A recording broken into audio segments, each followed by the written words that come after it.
Assalamualaikum warahmatullahi wabarakatuh.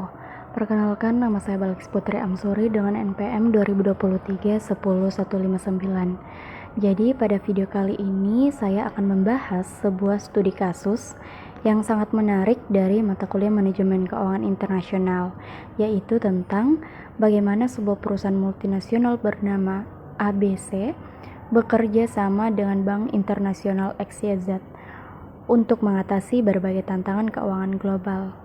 Langsung saja kita masuk ke pembahasannya. Nah teman-teman, pertama-tama kita kenalan dulu dengan perusahaan ABC. Jadi ABC adalah perusahaan besar yang berbasis di Amerika Serikat dan mereka punya cabang di lebih dari 30 negara. Produk utama mereka adalah alat berat dan mesin industri. Jadi bayangkan semacam bulldozer, alat-alat pabrik, dan sebagainya. Nah, karena sudah beroperasi secara global, mereka harus menghadapi masalah keuangan yang kompleks seperti perbedaan nilai mata uang, regulasi yang berbeda-beda di setiap negara, dan kebutuhan untuk mengatur uang di banyak lokasi secara efisien. Sekarang kita bahas Bank XYZ. Bank ini adalah bank internasional, artinya mereka punya kantor di banyak negara dan melayani nasabah di berbagai belahan dunia.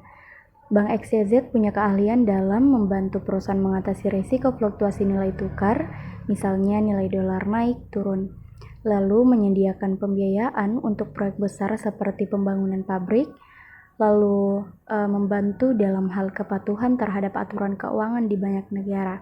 Jadi bisa dibilang Bank XYZ ini bukan sekedar tempat menyimpan uang, tapi juga menjadi mitra strategis bagi perusahaan global seperti ABC. Nah, seiring dengan pertumbuhan bisnisnya, ABC menghadapi beberapa masalah utama, yaitu yang pertama risiko fluktuasi nilai tukar. Misalnya, mereka jual barang ke Jepang, dibayar pakai yen, tapi gajian di Indonesia pakai rupiah. Nah, kalau nilai tukar berubah-ubah, keuntungannya bisa terganggu. Lalu yang kedua, manajemen kas di banyak negara. Bayangkan, mereka punya uang di 10 mata uang berbeda, di bank yang berbeda-beda. Kita bisa bayangkan bagaimana susahnya mengatur semuanya secara efisien. Lalu yang ketiga, pembiayaan proyek ekspansi. Jadi mereka ini mau bangun pabrik baru di Asia, tapi butuh dana besar dan harus cari cara pembiayaan yang paling efisien. Lalu yang keempat, kepatuhan terhadap regulasi. Jadi setiap negara punya aturan sendiri soal keuangan dan pajak. Kalau tidak patuh bisa kena denda. Nah, dari latar belakang dan permasalahannya tadi, sekarang kita bahas pertanyaannya, yaitu bagaimana Bank XYZ membantu ABC untuk menghadapi risiko fluktuasi nilai tukar mata uang. Nah, untuk mengelola risiko ini, Bank XYZ bisa menawarkan beberapa instrumen lindung nilai atau dalam istilah keuangan disebut hedging. Ada 3 alat utama. Yang pertama itu forward contract. Jadi ini seperti janji atau kesepakatan untuk membeli atau menjual mata uang dengan kurs tertentu di masa depan. Jadi walaupun nilai tukar berubah-ubah, ABC sudah tahu kurs yang akan dipakai nanti. Ini bagus untuk kepastian, tapi wajib dijalankan walaupun kurs di pasaran lebih menguntungkan. Lalu yang kedua ada option. Nah, ini mirip seperti forward, tapi lebih fleksibel. Dengan option, ABC punya hak, tapi bukan kewajiban. Nah, untuk menukar uang di kurs tertentu, tapi karena fleksibel, ada biaya tambahan yang disebut premi. Lalu yang ketiga, currency swap. Ini semacam pertukaran mata uang dua arah, biasanya untuk jangka waktu yang lebih panjang. Jadi Bank XYZ akan bantu memilih mana yang paling cocok sesuai kebutuhan dan toleransi risiko dari ABC.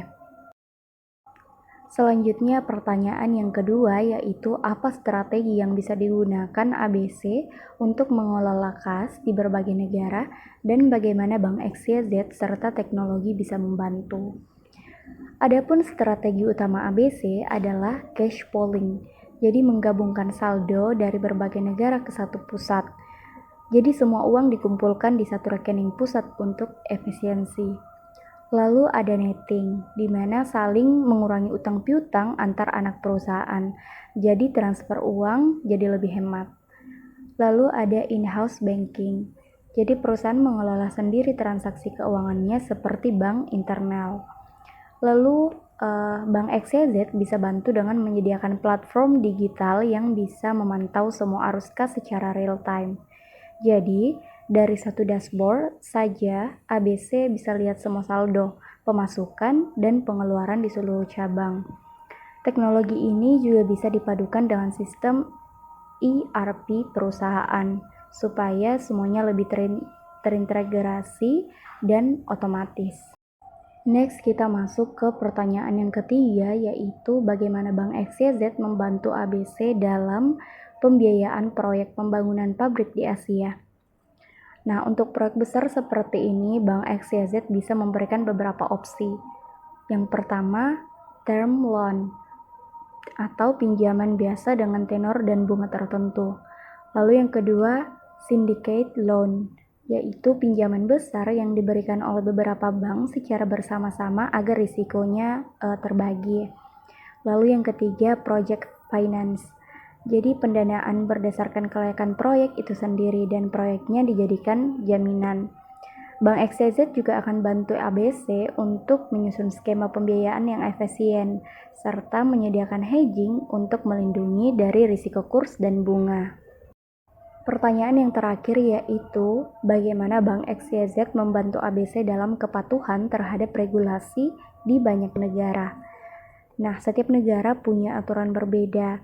Untuk itu, Bank XYZ membantu dengan menyediakan audit reguler, memberikan pelatihan regulasi lokal, menggunakan teknologi yang disebut RegTech.